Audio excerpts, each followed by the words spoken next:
want to beg that we quickly rise for the national anthem as we commence the occasion. Thank you.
Alhaji Mustapha for his welcome address. Thank you very much. May we put our hands together for the National President, Nigeria Association of Social Workers. Thank you. Good morning, ladies and gentlemen. I would like to appreciate the presence of all dignitaries present. I welcome you all. I recognize the presence of the IFSW Global President, Joachim Mumba. It was a rare opportunity for me to witness your presidential declaration in Kigali. And I say congratulations to you as the first African to become a global president since the inception of IFSW in 1956. I recognize the presence of my boss in Africa, Dr. Laurent Morenzo. You are welcome, sir. I recognize the presence of the FIPI African region, the Miriam Makeba of Nigeria, Tony Adeleke. I also appreciate the presence of our social work influencer across the globe in person of our transformator. You are welcome. I welcome all the commissioners, Director General presence. You are all welcome. Distinguished ladies and gentlemen, I welcome you all to Lagos, the business hub of Nigeria. The theme for this year's conference is Emerging Social Problems in Africa, the response of social work practice. This conference will give us the opportunity to know about social problems confronting the continent of Africa and come out with policies that will provide a better future for the continent. And also the need to know that Africa is moving towards professionalism in social work. There is a continental shift along this direction. It is therefore very important and imperative for us to promote social work as social excellence, the excellence that will be determined by the level of our intellectual capacity and professional competence, level of our professional integrity, and quality of our action. I would like to inform you all that the Nigeria Council for Social Work Bill has been signed into law.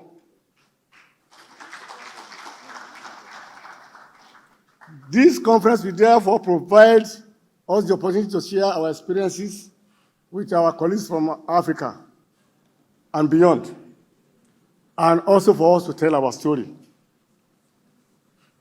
With the signing of this regulatory bill and the affirmation of Nigeria Association of Social Workers as the umbrella body for all social workers in Nigeria.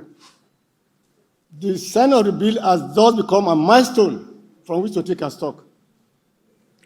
Reappraise our ideas and objectives, evaluate our achievements, recount again the odds we encountered during our struggle for the regulatory bill, and pray for more peace and more progress. And it is also our hope that this conference will produce the much desired unity, unity among social workers in Africa, especially in Nigeria. There is need to carry everyone along, leaving no one behind. In our resolve to hold this conference, NASoW demonstrated a sensible courage, resilience, diligence, strategic risk-taking, and unshakable faith in God and His promises. It's on this note, I have to appreciate and acknowledge the support given to us by the UNICEF. We are grateful for always being there for us.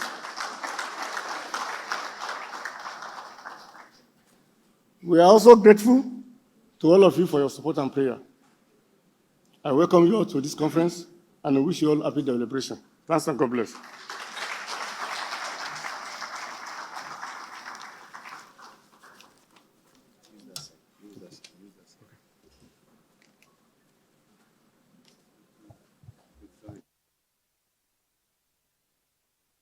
Thank you very much. May you put our hands together for that wonderful presentation. Welcome address by the National President. At this juncture, I'd like us to move straight to goodwill messages. Mr. Laurent M.J. DE Boeck, the Chief of Mission International Institute of Migration, to give us his own welcome goodwill message. Please put your hands together for him as he joins us here. Thank you. Thank you very much. Distinguished ladies and gentlemen, it's a real pleasure to deliver a goodwill message on behalf of the International Organization for Migration at the International Federation of Social Workers Regional Conference today. Before I proceed, I would like to applaud the initiative of the Nigeria Association of Social Workers for bringing us together and provide a platform to promote a dialogue, deliberate, and identify new approaches to the emerging socioeconomic issues in Africa. With 200 million people aged between 15 and 24 in Africa, Africa is the world's youngest population in the world. Such a large youthful population indicates an abundant and energetic workforce that has the potential to significantly shape the continent's future in various aspects. But however, the youth accounts for 60% of all Africa unemployed population. Numerous factors contribute to this unfortunate setting, including limited access to quality education and skills development, poverty, inadequate healthcare, social inequality. Additionally, issues such as insecurity, violence, and political instability in some parts of countries negatively impact the youth population. We see that the government of Nigeria has undertaken several initiatives to address these challenges. There is still a disparity between job opportunities and the growing number of young people entering yearly the labor market.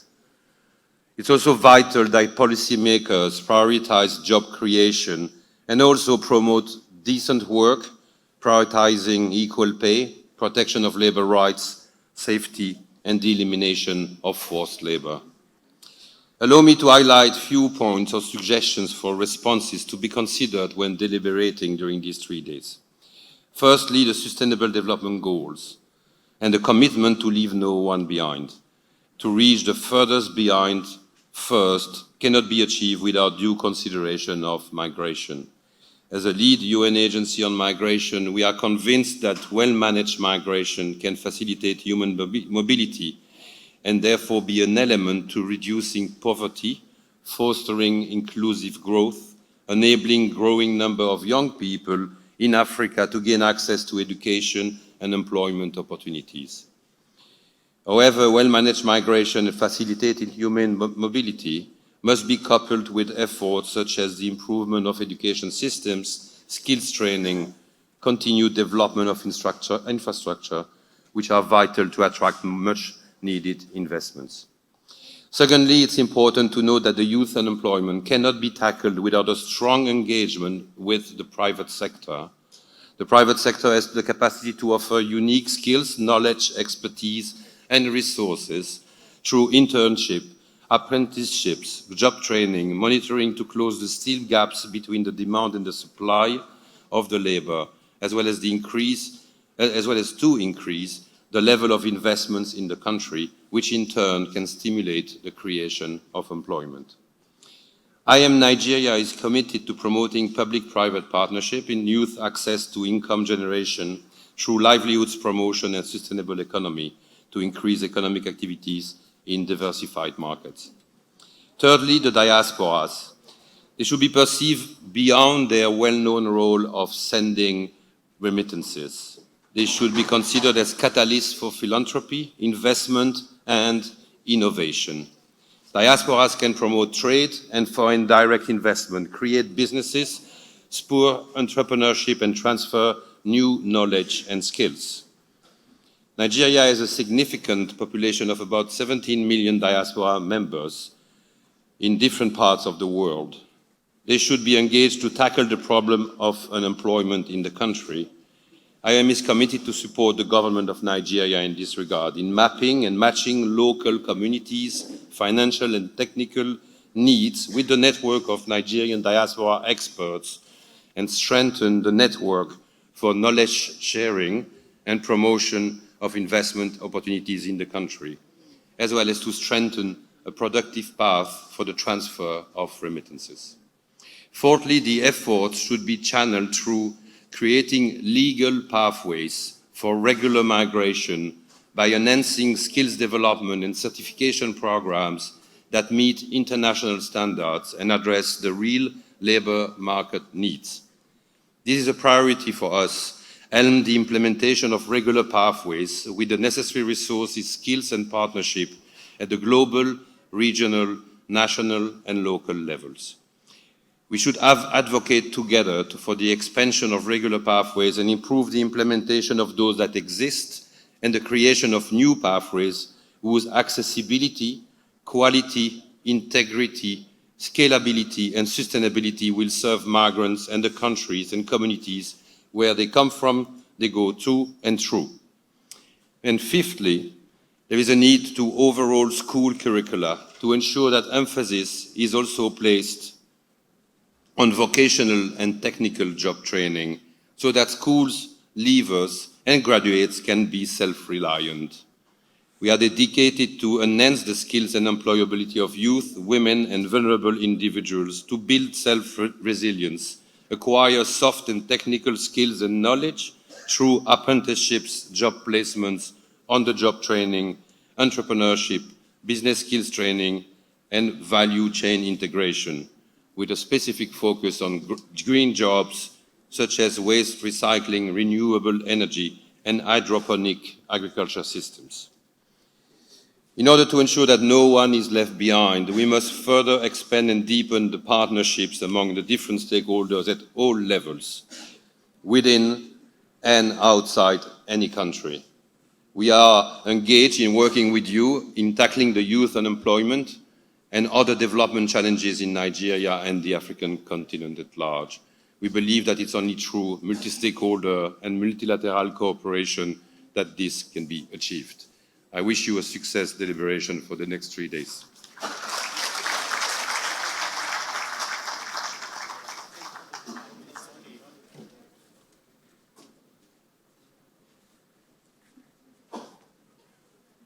Thank you very much. Please, may we put our hands together for that wonderful goodwill message.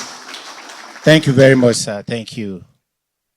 Before we call on the UNICEF reps for her presentation, I'd like to take this moment to welcome some dignitaries that are here with us. Some of them just walked in here. I would like to especially welcome here the representative of the governor of Lagos State, His representative is here, the Honorable Commissioner for Youth and Social Development, Honorable Bolaji Ogunledi. Please, you're welcome. If you can, sir, I am an ethnic man, so I may not pronounce your name very well. You can see it in my attires.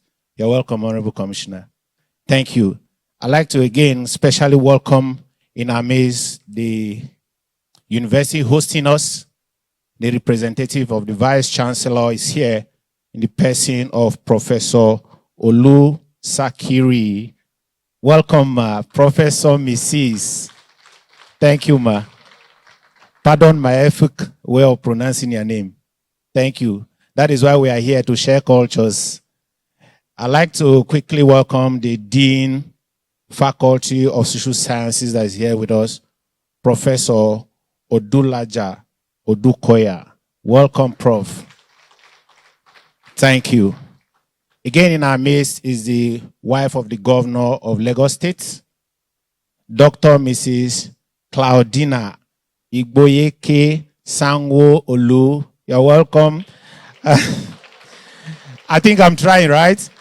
The representative is here, Dr. Mrs. Grace Igbokwe, a member of Committee of Wives of Lagos State officials. You're welcome in our midst. Thank you very much. I'd like to, at this juncture, equally welcome all the directors here present, all the deans here present, the dean and HODs from other universities in Nigeria, those from outside Nigeria that are here, educators, practitioners, students, everybody from all nook and crannies of this world that have gathered here to celebrate the International Federation of Social Workers, the Africa Region Conference in Nigeria, Lagos.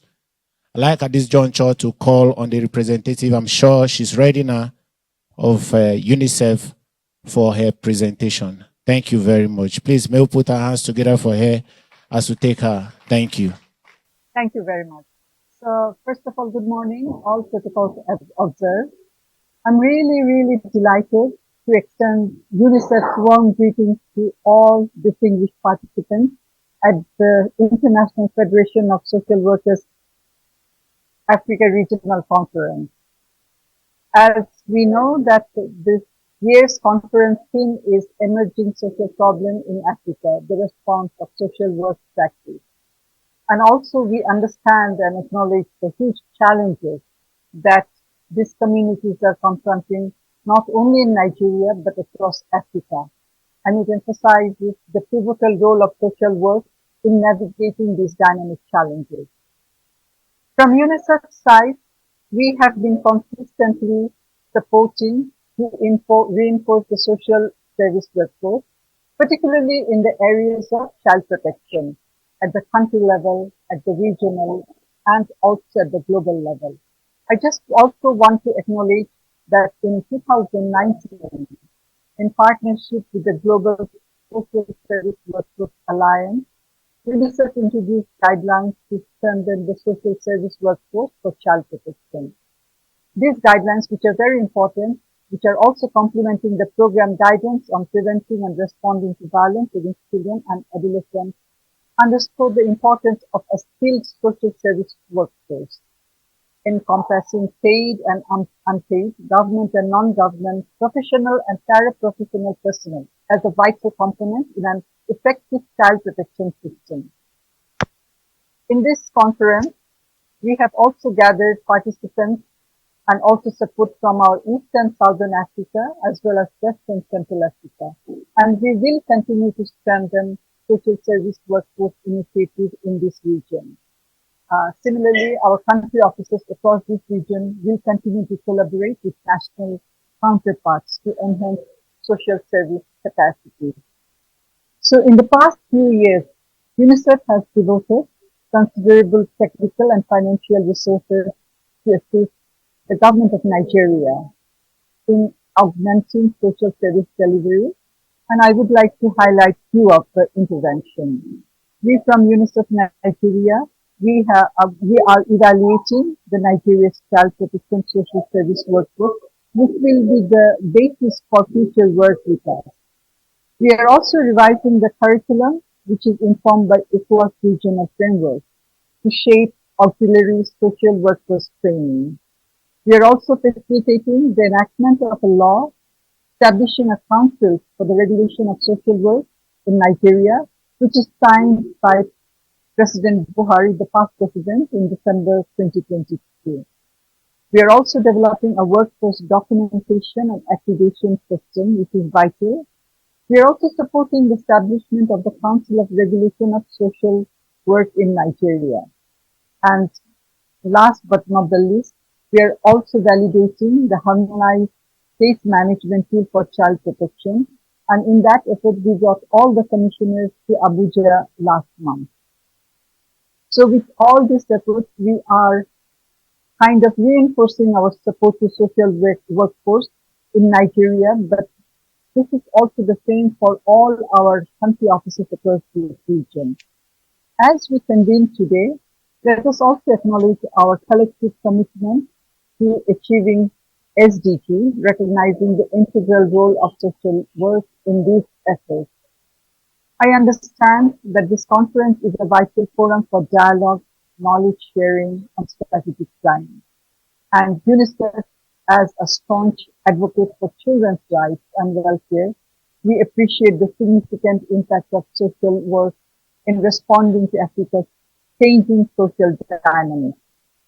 And again, I'm reconfirming UNICEF support. We are dedicated in supporting social workforce practices across Africa. I wish you all a productive and inspiring conference. Thank you very much for having me. Thank you.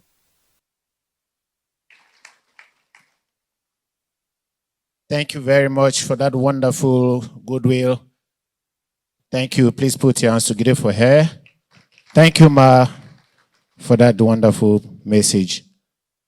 As we're talking, some of the big wigs equally walks into the hall. I'd like to welcome in our midst Hajia Ashitu Lawan Saji. She is the Honorable Commissioner, Minister of Women Affairs and Social Development, Kano State. You're welcome, Ma. I equally like to welcome Hajia Amina Abdullahi, Honorable Commissioner, Special Duties, Kano State. You're welcome. I would like to welcome all professors in the house, professors of social work that are here. I can see Professor T.A. Ojwa. I can see Professor Walter Mboto. I can see Professor Mrs. Uzoma Okoye. I can see a lot of professors. I like to be like you when I grow up. The profession is becoming more sweeter. Please put your hands together for yourself. You're welcome in our midst. And I'm sure those professors that are here, I've seen my senior boss, my grandfather, Professor Idioro, one of the best brains behind social work activities in Nigeria. Professor Idioro, you're welcome, sir. You're welcome, sir. I've seen all of them. All other professors that are here that I may not have your name with me, I welcome you. I'm sure their being here is to show that this conference is one of the best, one of those conferences they want to bring out. Okay, yes. Mama, I'm so sorry. You know, my eyes, this is a cap when I wear, whether they think they confuse me, I don't even understand.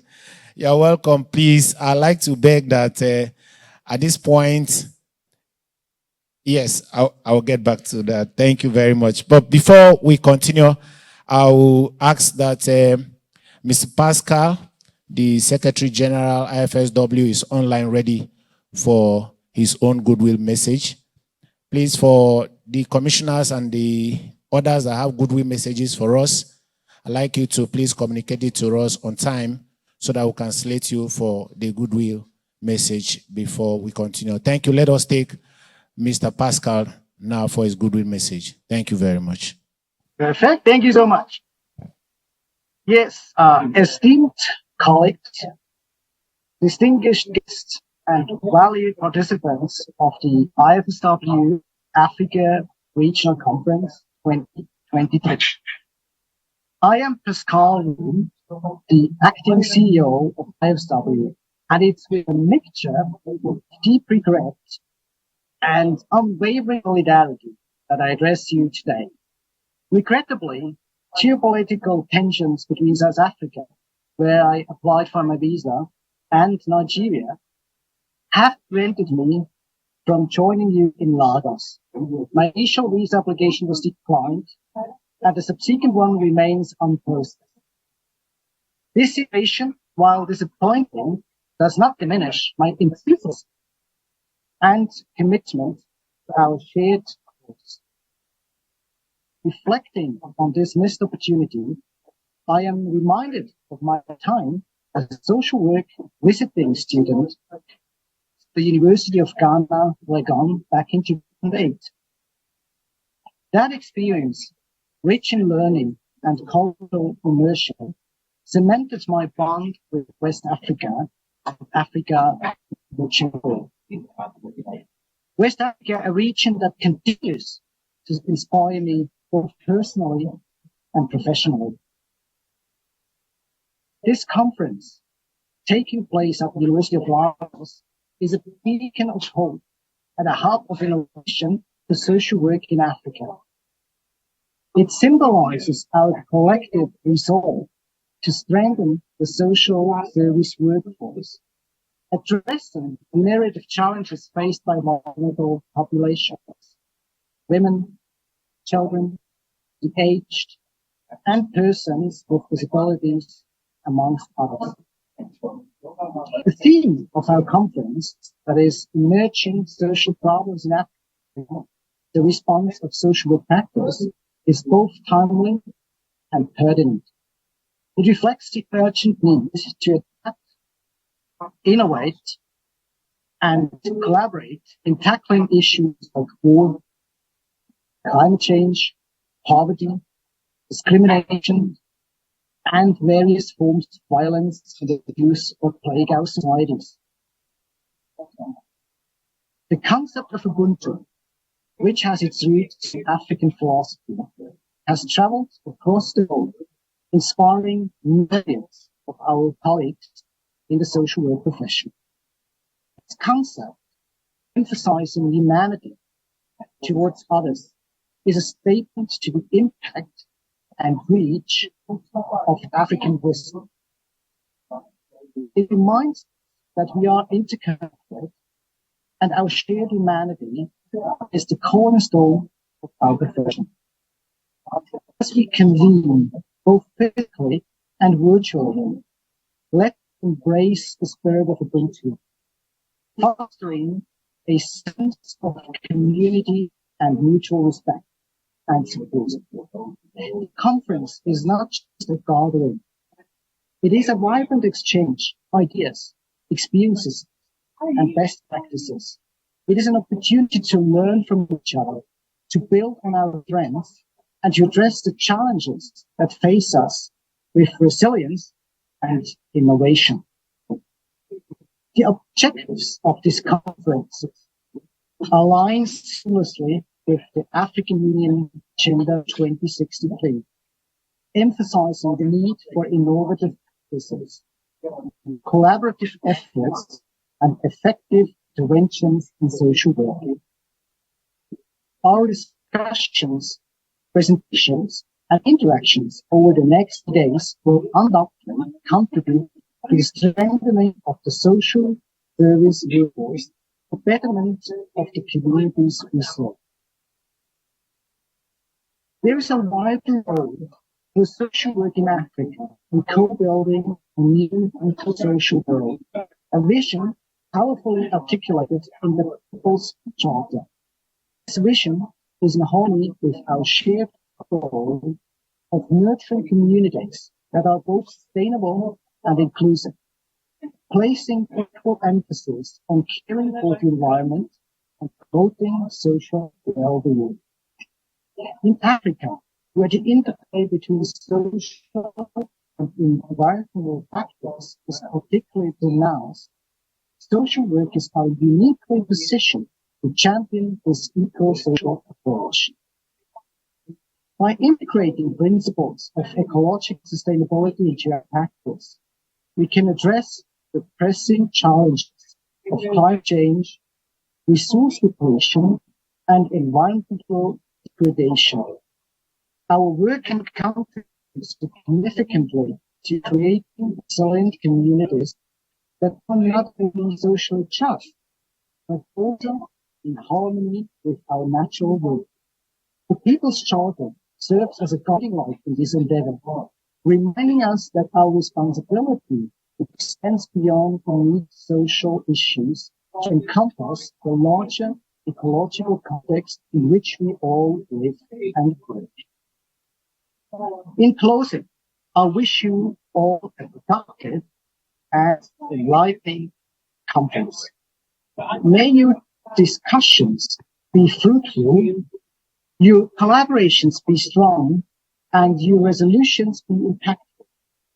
Together, let us continue to make a difference in the lives of those who serve, guided by the enduring principles of social justice, human rights, and the intrinsic value of every individual. Thank you, and best wishes for successful conference.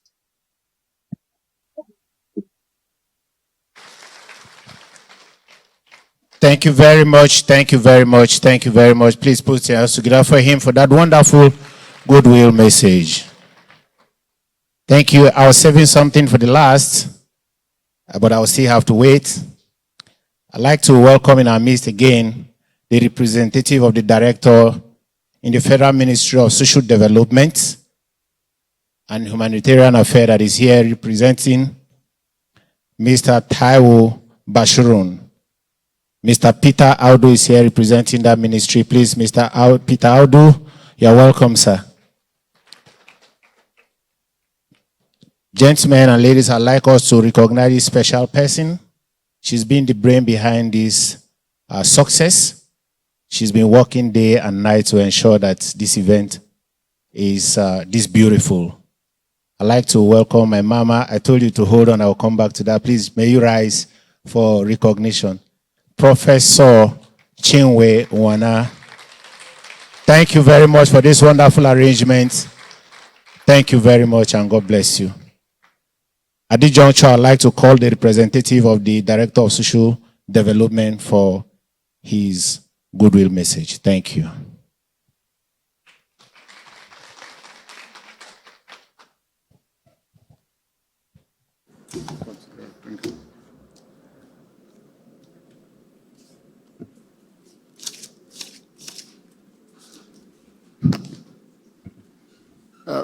Good morning, everyone. My name is Peter Audu, Deputy Director, Social Development Department from Federal Ministry of Humanitarian Affairs, Abuja. I represent my director, Mr. Taiwo Bashirun, who is not here today. He would actually love to be here physically, but because of the existence of duties, you know, we have a new minister not too long, and they have gone up and down trying to see how they can handle the issue of humanitarian affairs and poverty issues in Nigeria, so they have to be somewhere else. He has therefore directed me to represent him. Therefore, whatever I say here is purely that of his. If you are he, that is Bashirun.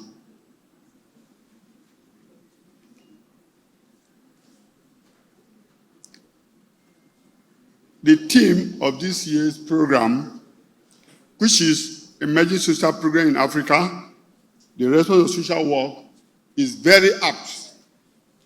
It is apt because this is coming at a time when Africa is facing some challenges of social problems. And we believe that this conference will be able to come up with suggestible ideas on how to handle such social problems in Africa. In line with that effort, the federal government, through the Ministry of Humanitarian Affairs and Social Development, through our department, which is Social Development Department, pushed for a bill on regulation and professionalization of social work in Nigeria. The last assembly approved of it, and the former President Buhari equally signed it into law, and it was gazetted. And today we have what we call Nigerian Social Services Regulatory Bill. And this is supposed to serve as a regulator of all social professions in Nigeria. You know, previously, social work is all commerce profession. Unlike when we have Council of Engineers, Nigerian Association of Medical and Scientists, they have their own bill, which will regulate them. But we don't have. But we're happy to say today that we have our bill. And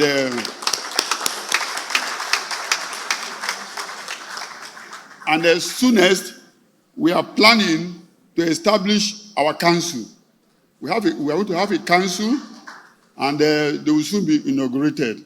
And if that is done, then they'll be regulating, they'll be work hand in hand. You can go there, apply, get your certificate as a social worker practitioner in Nigeria.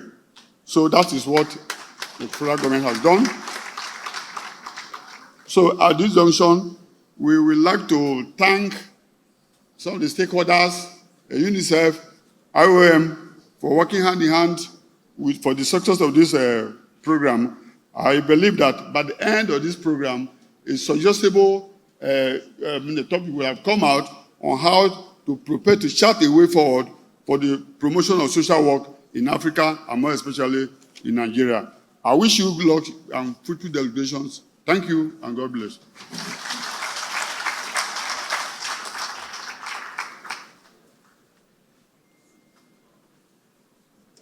Thank you, Deputy Director, for that wonderful message. Please put your hands together for him. Thank you very much. Thank you. Please, a quick announcement. The translator gadget that is there with you is just to be used here. So you just use it here and drop it here, because anything outside this hall, it will be useless. So please ensure to use it properly. We are stepping out to just drop it on the decks. Thank you very much. I'd like to call on the representative of the Vice Chancellor to give us his goodwill message. Professor Olusakiri. Olusakiri. How do I pronounce it, ma? Say it again. Olushaki. Olushaki. Thank you. At least I'm learning faster. Prof, you're welcome, ma. Please put your hands together for her. She's representing the Vice Chancellor of University of Lagos. Thank you. Thank you very much. Once again, good morning, everyone. I'm representing the Vice Chancellor of University of Lagos, Professor Folasade Ogunsola OON. She is the first female Vice Chancellor of University of Lagos in 60 years. She would have loved to be here, but something else took her outside campus, and she sent her apologies. We want to welcome you to University of Lagos, the University of First Choice and the nation's pride. Here in this university, we love to invite people, we love to welcome people to come and see our campus and see the ambience and see what is happening, the social area of our campus. Before I go on, the Vice Chancellor, will want to specially welcome the President of the Association, Nigeria Association of Social Workers. You are welcome, Alhaji. Thank you very much. We also would like to welcome the representative of the wife of Lagos State Governor. Ma, you are welcome, the rep. Thank you, ma. Also, Mr. Laurent, the head of Migration Mission, though online, or was he here? The head of Migration Mission, you are welcome, sir. The Deputy Country Rep of UNICEF, also, we recognize you. The VC, we also want to acknowledge the Acting Secretary of International Federation of Social Workers, IFSW, who spoke to us online. Thank you very much for your submissions. Coming home, we'd love to welcome the Dean of Social Sciences, our own Dean, the former ASU chairman. You are welcome, sir. He has been here before 9 a.m.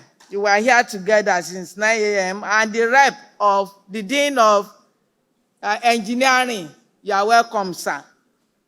Now, To all the directors here present from within and outside Nigeria, we welcome you all the permanent secretaries, all our leaders in social work, we welcome all of you. The VC would also want to let us know that in this university, we take social work as being very important. And that is why a few years back, we have a separate department of social work coming up from sociology. And the head of department is Professor Uwana. And I know she's very, very active, being assisted by the other professors in that department, especially Professor Badru. Now, when we talk about social work, and especially for the theme of this conference, which is emerging social problems in Africa, the response of social work practice, we know that there are a lot of things happening, not just in Africa, but all over the world. But peculiar to us in Africa is the issue of poverty among the masses, and even some people, they cannot eat well. And when you look at the people on the street, a lot of people have issues that they are battling with. We have the issue of child abuse and neglect. At times you see some of the children walking along the street or doing street trading. The matter of drug abuse, though not peculiar to us, was strange to us before, but now it has become a challenge in Africa. Now rampant is suicide among the youth. In those days, it was considered a taboo for anyone to commit suicide among the Africans. But now, maybe because of exposure to social media, you see the youth, some youth just take their lives for just anything. And then the depression among even the children now, we have depression among children. Before, the issue of depression showed that it's common among the middle-aged people, among those who are old, not among children. But now, what do we find? Depression even among children.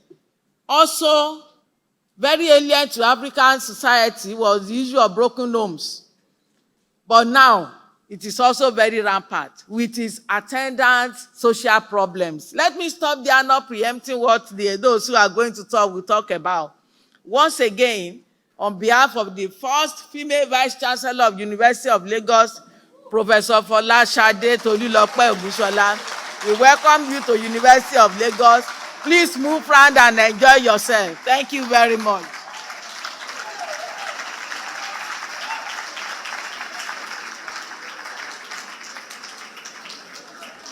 I think we have to do better, and I love that too. Please do it better. Thank you. First female professor or vice chancellor.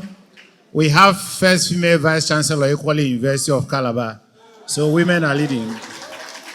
And then we have first vice chancellor, female vice chancellor, University of Benin. Thank you very much. So I'm happy we are moving. I'm happy social work is taking its center stage. I'm sorry, Prof. I didn't see you earlier until Madam mentioned your name. Thank you for your contribution to the Department of Social Work, University of Lagos. Thank you very much. Please put your hands together. Thank you. Thank you. Distinguished ladies and gentlemen, I'd like to call on Chief Tony Ojukwu, SAN, Executive Secretary, National Human Rights Commission, Nigeria, for his goodwill message, please.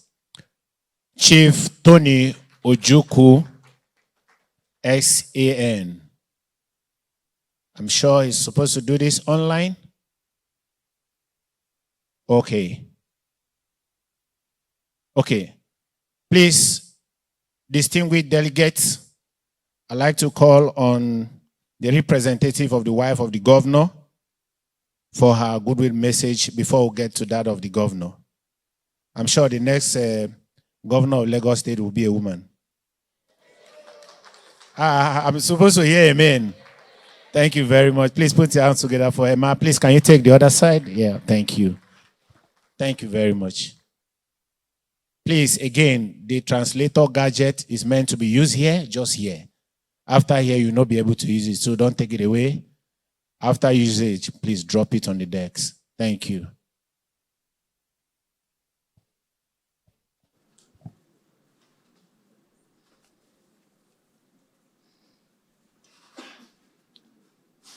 Good morning, everyone. My name is Dr. Grace Ibokwe, and I'm representing the First Lady of Lagos State, Dr. Mrs. Claudiana Ibijoke Sanwo-Olu.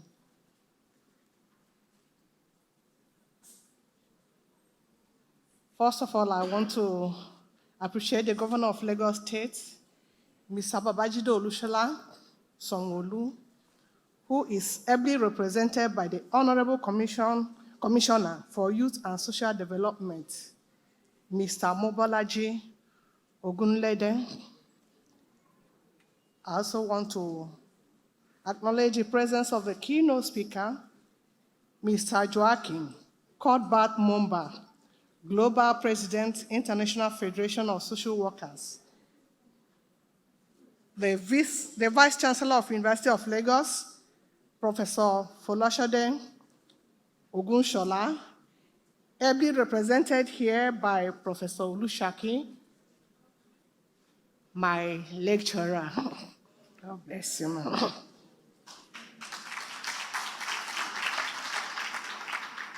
The Dean of Social Sciences, former ASU President, the Dean of Engineering, Professor Owada. I also want to acknowledge the presence of all goodwill speakers here, all members of the International Federation of Social Workers, all directors here present, all students here, gentlemen of the press, ladies and gentlemen, you're highly appreciated and your presence is welcomed. I want to send the apology of the First Lady of Lagos State. You know, she is the mother of Lagos State.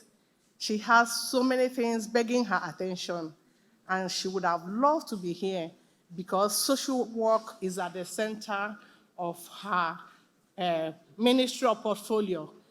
But she sends us to represent her, by the way. It is a great pleasure to be at the 2023 African Region Conference of the International Federation of Social Workers. Today's gathering is first of its kind in Nigeria and West Africa, as all social workers comprising of practitioners, educators, researchers, policymakers, students, and service users converge here in Lagos to dialogue on providing a framework for social justice, sustainable development engagement in international cooperation. Let me most heartily welcome all delegates from both within and beyond the shores of our country participating in this international conference to Lagos, the Center of Excellence and the state of aquatic splendor. We are indeed delighted to receive you all as you deliberate on critical issues pertaining to social development with the aim of providing lasting solutions to these critical issues. I also acknowledge the executives and members of the Nigerian Association of Social Workers, Lagos State Chapter, for your continual commitment towards promoting, improving, and empowering the rights and well-being of our citizens. Social workers perform crucial roles critical to human existence. You help relieve people's sufferings, fight for social justice, and improve lives and communities. Social workers also help in the area of poverty alleviation, child welfare, and so much more that we cannot enumerate here. Humanity in recent times has been contending with various challenges, ranging from economic stability, security challenges, drug addiction, communal strife, joblessness, dysfunctional families, domestic violence, among other issues. These challenges underscore the imperative of social workers in offering help. Also, in line with the objective of this international conference, which is essentially about providing social justice, human rights, inclusive and sustainable development, and promotion of social work best practices, and engagement in international cooperation, is apt and timely as it fosters harmonious relationship among every individual. Indeed, as contained in the objective of this conference, we must all work towards ensuring that we have a world in which there is social justice, peace, love, understanding, kindness, progress, and a global shift towards social work. Ladies and gentlemen, social workers are amazing individuals and unsung heroes of our society who are making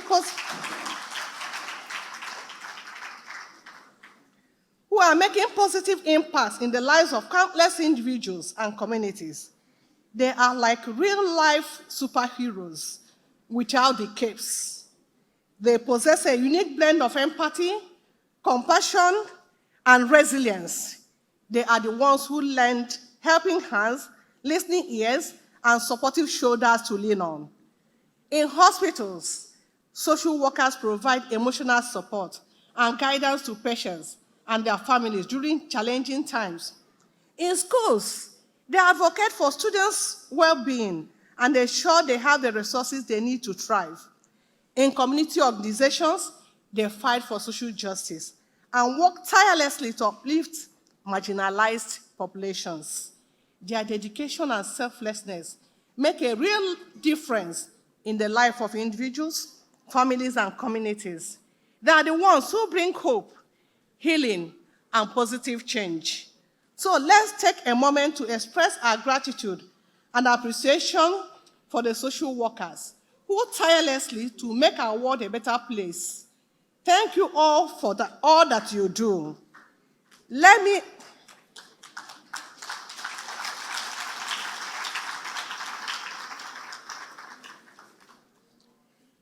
on this note urge all social workers and participants to renew their commitment to the time-tested ethics of the profession and uphold international best practices to guarantee social connectedness towards bringing about a just and egalitarian society. You will agree that with this forum, it is a win-win for all. I therefore wish you fruitful deliberations and look forward to various recommendations at the end of this conference. I thank you for your attention. Dr. Mrs. Ibijoke Sanwo-Olu, First Lady of Lagos State.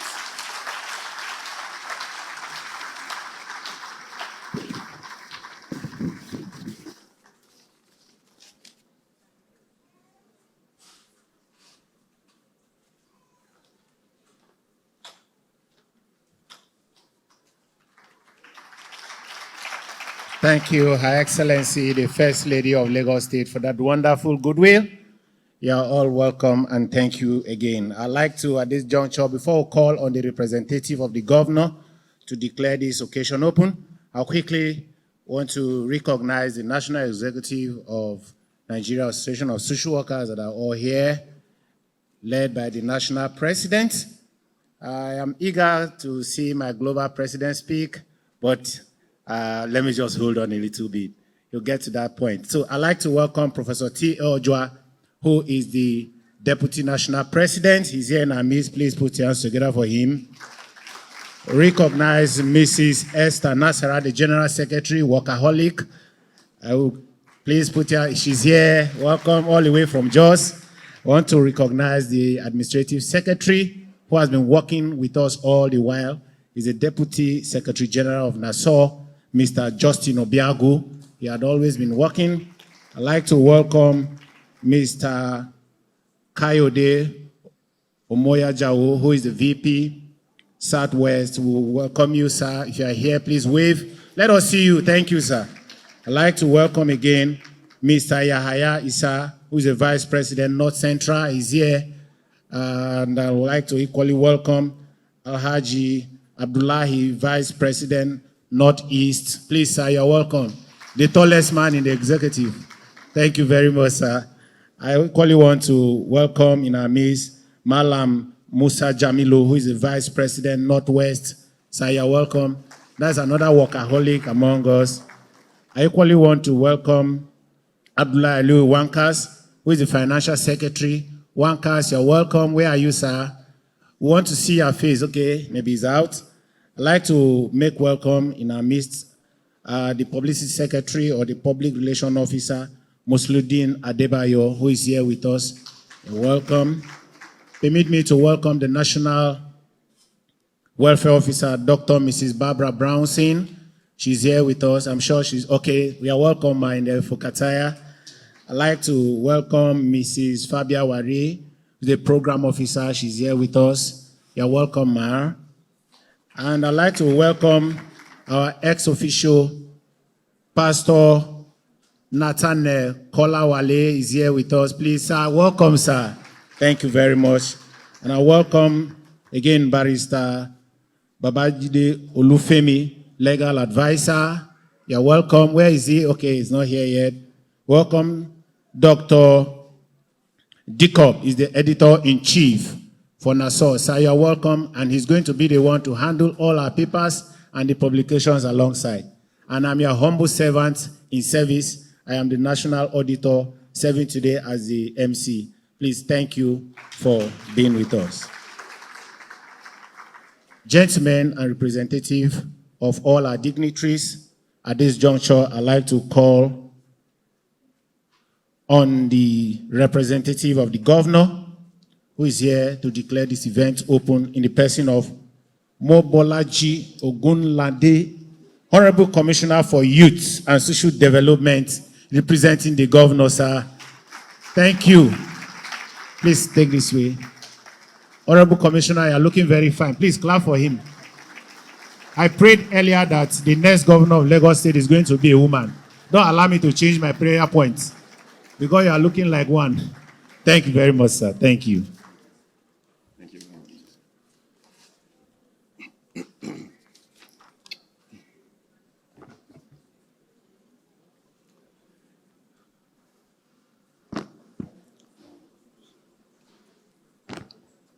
My name is Mobolaji Abubakar Ogulende. I am your Commissioner for Youth and Social Development in Lagos State.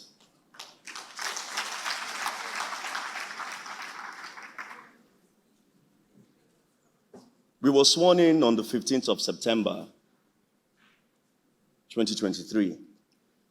And so which means I've been in office for about 7 or 8 weeks approximately. And I can tell you that personally, I have come to appreciate what social workers do, generally. In my previous life, before crossing over into government, I was with Owando. I was in Owando for about 14 years, and the previous life. And I have never been involved as much as I am, in the social space, being the Commissioner of Youth and Social Development. And it is amazing what the social workers do. It is amazing the dedication that they have. It is amazing to understand that certain individuals do what it is that they are doing. It is a thankless job. So personally, I have come to appreciate it more, and I applaud everyone in this room here today. One would think representing the governor is very easy. It is about reading his speech and taking a bow and leave. But no, it is not easy. It is not easy because you need to understand the person that you are representing. And in as much as I'm here to deliver and declare this event open, I also need to be able to understand how he would want it to be or look like if he was the one, if he was the one here present. So it's not very easy representing the governor, I can tell you that. But at that, my governor is a gentleman, which is why when the representative of the First Lady got up and came onto the podium to give her address, I stood up and I waited till she came on stage, and vice versa when she was leaving, because that is what my governor would do. He is a gentleman to the core.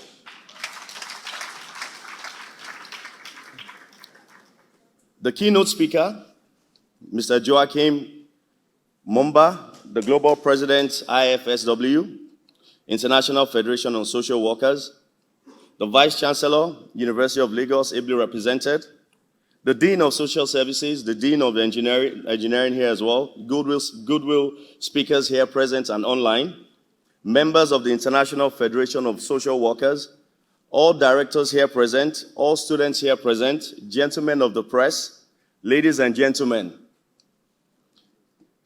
Even when I was being given the protocol list, the first on the list is to recognize the First Lady. But my governor will do that last by saying, and of course, my amiable wife, right?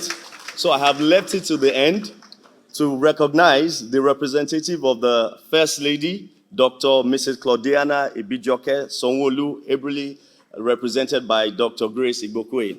I wish you all a good, I say a good morning to everyone. Everyone here is important. And like I said earlier on, those in the social worker space, it is a thankless job.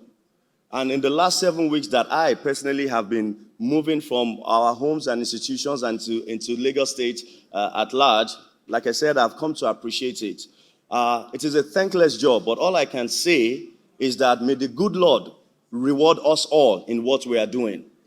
There's no amount of money that can compensate each and every one of us in this room for the work that we're doing in the social space. So may the good Lord answer all your prayers. Amen.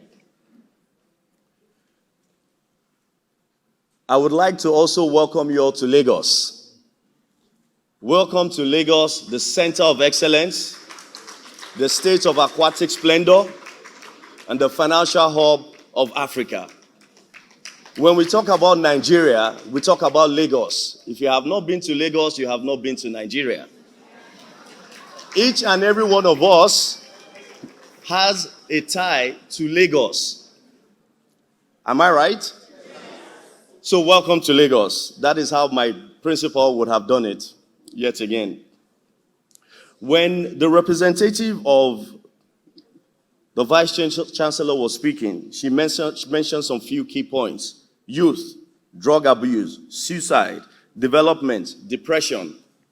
These are the norms of today. This is what we're all facing today. This is what my ministry is tasked with. And I see it every day. But my simple message on that is that it affects each and every single one of us. It is the responsibility of every citizen, irrespective of your background, your tribe, your culture, your state, to be involved. It affects every one of us. United we stand, divided we fall. And this is a pandemic that we must all come together to fight.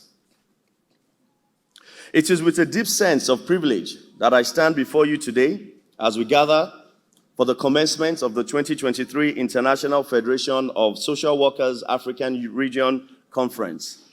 This conference, the first of its kind in Nigeria, with the theme, Emerging Social Problems in Africa, the Response of Social Work Practice.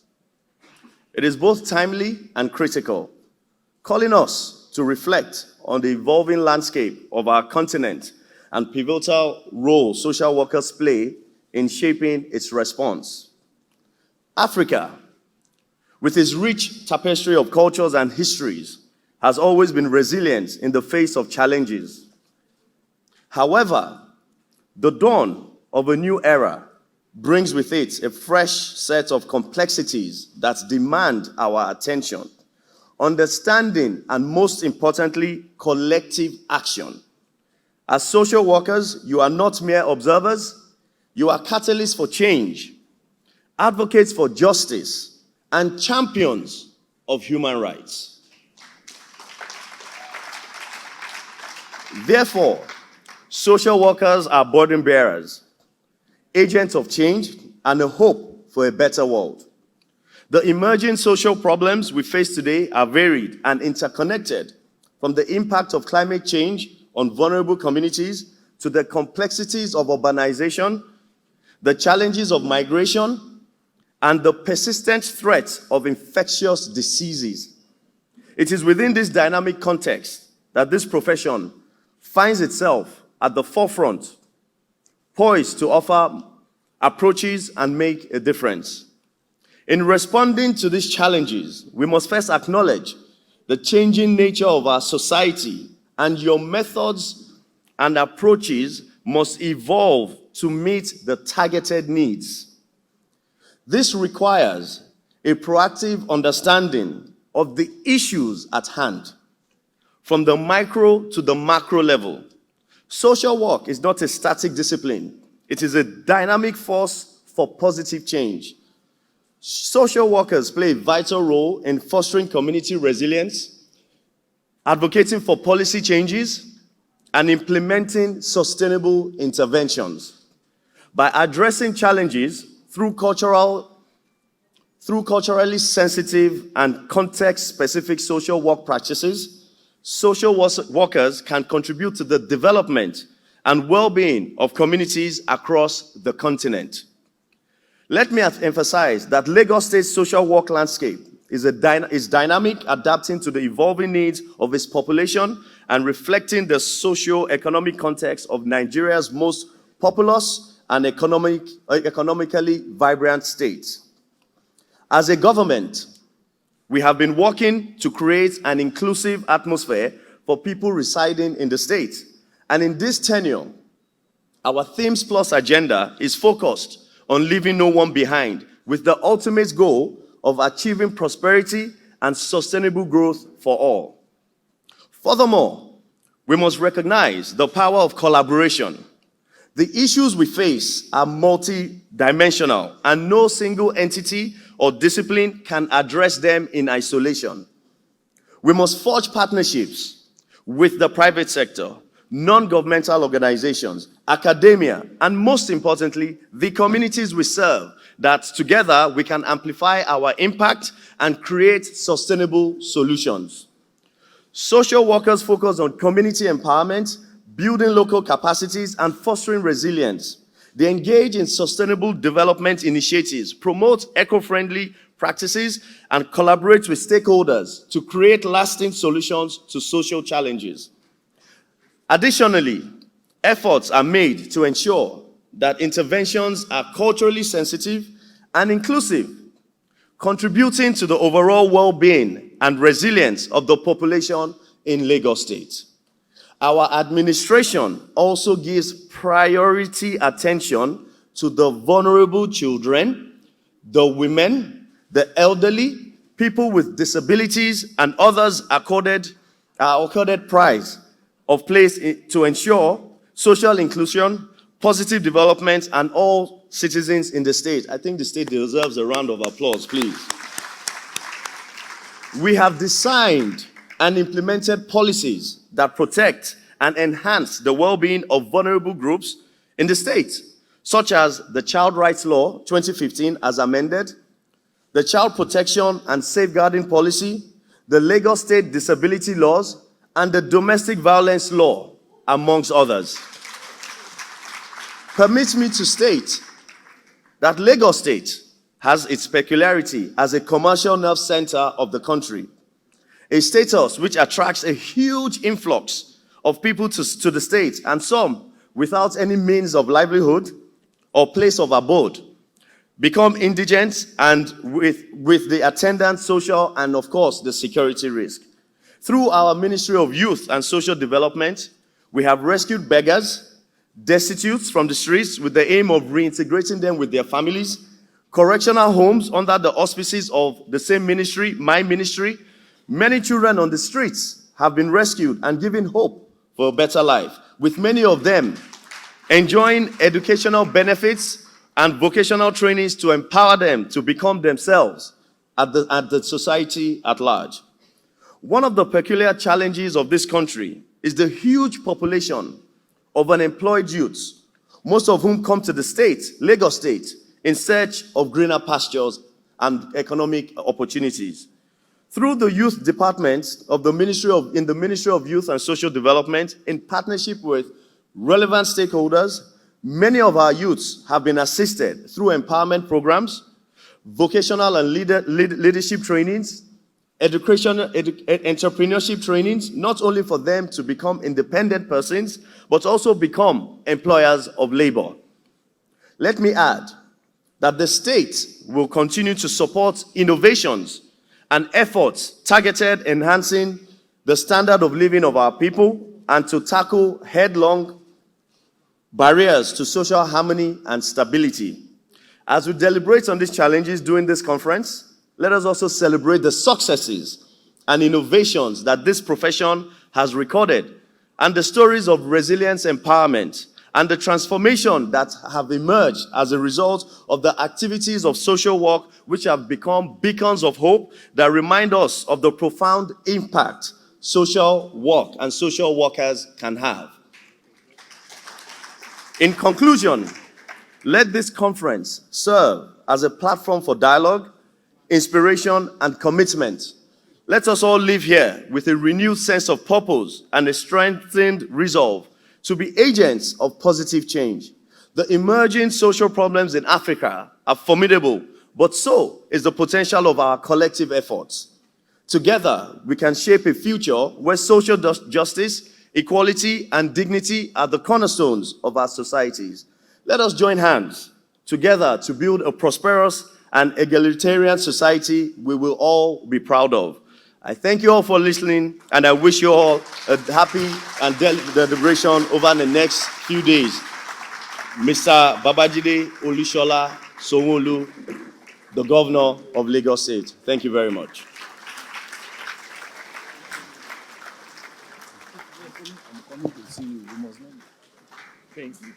Please put your hands together for His Excellency, the Governor of Lagos State. So you speak like the governor. You are a governor.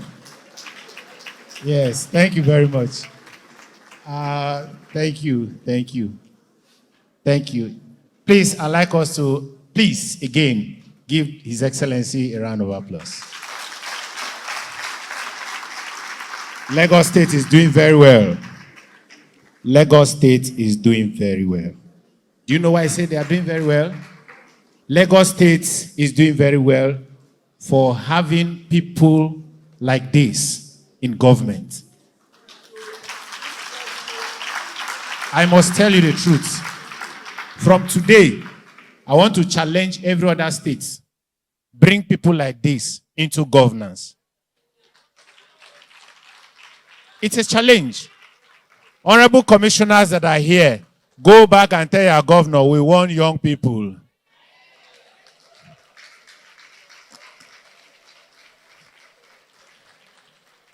Thank you. Thank you. Your Excellency, distinguished delegate from all African countries and other continents, I really like to, at this juncture, we're waiting to recognize these persons at this point because they are the brains, the head of social workers in the whole world. May I have the humble privilege to welcome and recognize the global president of International Federation of Social Workers in the person of Joachim Corbett Mumba. He is the first African to be the president of IFSW since inception 1956. Since 1956, Africa had never had a president of IFSW. Now I'm happy we have you, sir. Congratulations. Please, may you have a handshake with the governor? Thank you. Thank you. Please. Please. Thank you. May we sit. In line with that, I'd like to welcome again the African president of IFSW, Dr. Noel Morinzo. Dr. Noel Morinzo is the president IFSW Africa Region. We have global president, we have Africa Region president here with us. Thank you, sir. You're welcome. And I want to use this opportunity to welcome one of the most beautiful among them. She gave me a lot of platforms to speak like this. Today I can stand tall anywhere and talk. And today I can talk like the governor. That one, nobody ever.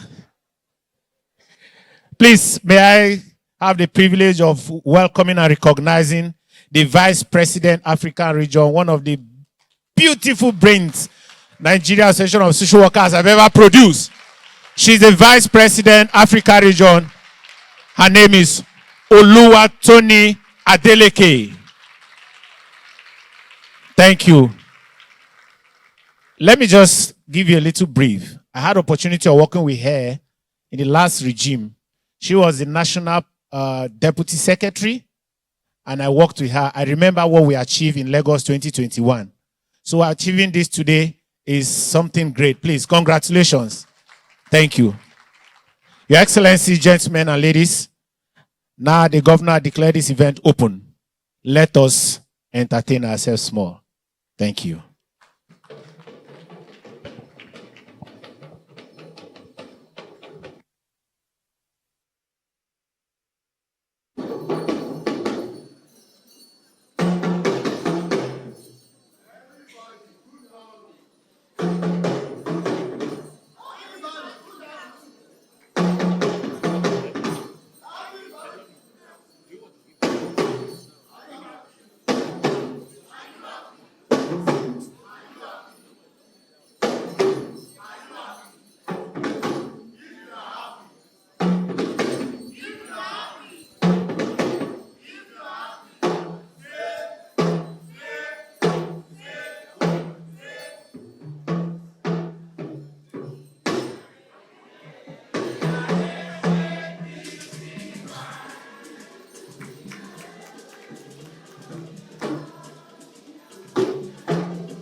ìlú mi sóyìnbó ẹ ò fura.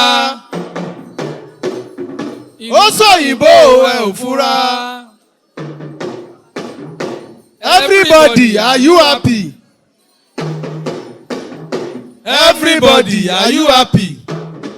If you are happy, if you are happy, say, I dey go, I dey come. I dey go, I dey come. Are you going? Where are you going? Níbo lò ń lọ? Níbo lò ń lọ? Níbo lò ń lọ? Jẹgbẹ.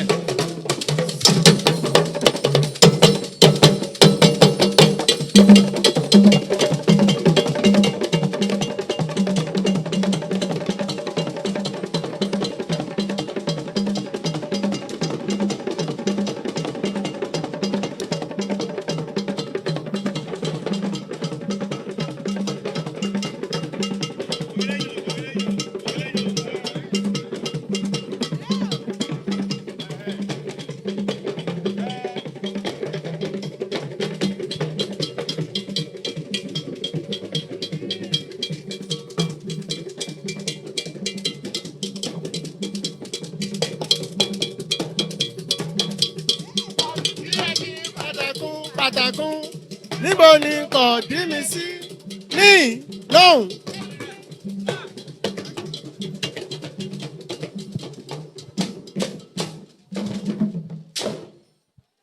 Ohun wa ní là ń gbé lárugẹ. Bẹ́ẹ̀ ni. Ohun wa ní là ń gbé lárugẹ. Bẹ́ẹ̀ ni. Ẹ bá mi gbé ìlú Èkó lárugẹ. Ohun wa ní là ń gbé lárugẹ. Ẹ bá wa gbé ìlú Èkó lárugẹ. Ohun wa ní là ń gbé lárugẹ. Ẹ bá wa gbé ìlú Èkó lárugẹ. Ohun wa ní là ń gbé lárugẹ. Ẹ bá wa gbé ìlú Èkó lárugẹ. Ohun wa ní là ń gbé lárugẹ.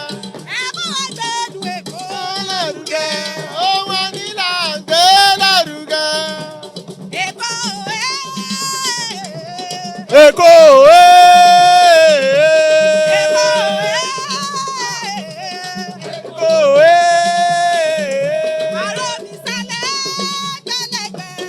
Èkó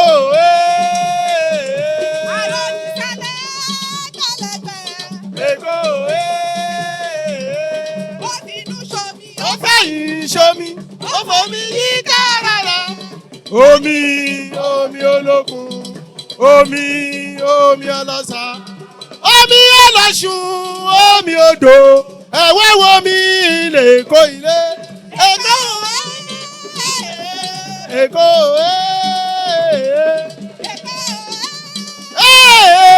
Èkó àrò mi sálẹ̀ gbẹlẹgbẹ Èkó àrò mi sálẹ̀ gbẹlẹgbẹ. Gbẹ̀tú omi akérèsí ẹja ńlá gbẹ̀tú omi akérèsí ẹja ńlá ẹja ọ̀bọ̀kún ẹja ọ̀sà ibú olókun àgbèwà ó lè kó Èkó ìlú olókìkí Èkó Èkó ìlú olókìkí márosẹ̀ kájúkájú ló lè kó ilé mọ́rí bẹ̀rẹ̀ má fàṣẹ sẹ́yìn kájúkájú ló lè kó ilé tó bá dúró kíyè sára tó bá bẹ̀rẹ̀ má jà fira. Èkó ilé ọgbọ́n ìlú Èkó ìlú omi ìlú alábà olókìkí Èkó akété ò tiwa. Èkó Èkó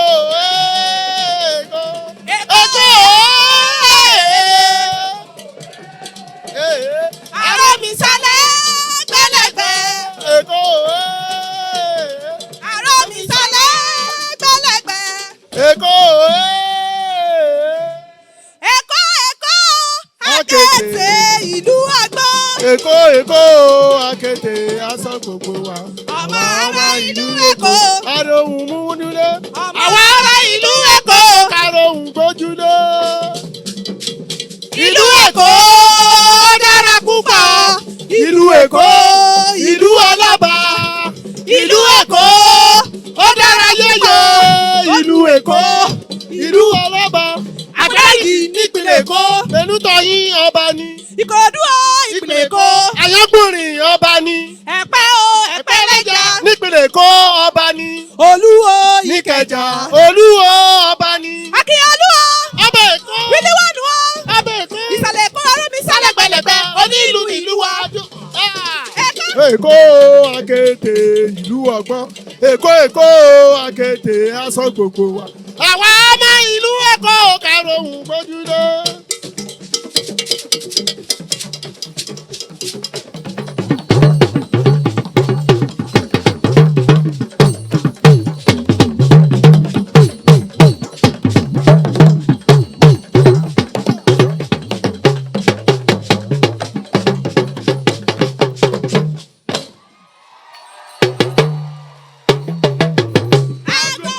Agogoro ẹ̀yọ̀. Ayé ilé ẹ̀yọ̀ o. Ẹ̀yọ̀ o. Ayé ilé ẹ̀yọ̀ o. Ẹ̀yọ̀ bàbá ń ta wá tó fi góòlù ṣeré. Ẹ̀yọ̀ bàbá ń ta wá tó fi góòlù ṣeré. Àwọn olè sanwó oníbòde. Wọ́n ti lé